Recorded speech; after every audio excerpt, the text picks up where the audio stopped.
Well, our school kids have about another week off, and if your child is a student athlete, you know they're preparing for some kind of third quarter sport. We caught up with Interscholastic's high school sports president Marty Boudreau to break down the upcoming leagues. In third quarter, there's going to be girls softball, there's going to be boys and girls tennis, there's boys basketball, and boys and girls rugby. Can you just let us know who are the defending champions from each of those sports? In tennis, for the boys, you have FD. They won the last 2 times, Father Duenas. The girls last year was Guam High. In boys rugby, it was FD. They've won it the last 2 times. Girls rugby was GW, and Notre Dame's right there every year. Those 2 teams are fighting it out every year. Softball was Southern. Again, with softball, GW and Sanchez are always in the picture. How are the teams looking? Because we know that in the beginning of the season, for football especially, there were a lot of teams who had to forfeit some games because they didn't have enough players. How's it looking this time, though? I mean, do all the schools look ready to represent? Are there any newcomers?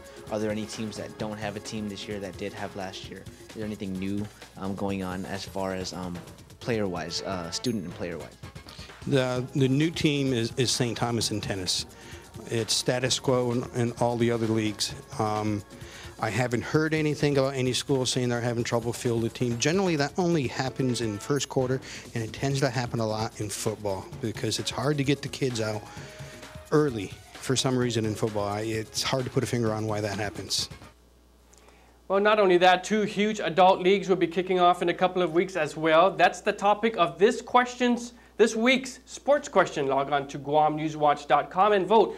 Which league are you most excited to watch? Football? The MFL will be going with the same 4 teams from last season. Tentatively set to go on January 22nd, league coordinator is Eric Tobiasen. Or baseball. As much as 8 teams are eager to enter the BBL, that league starts on the 25th. The human vacuum cleaner, Roque Alcantara, will be the commissioner this season. Football or baseball, log on and vote.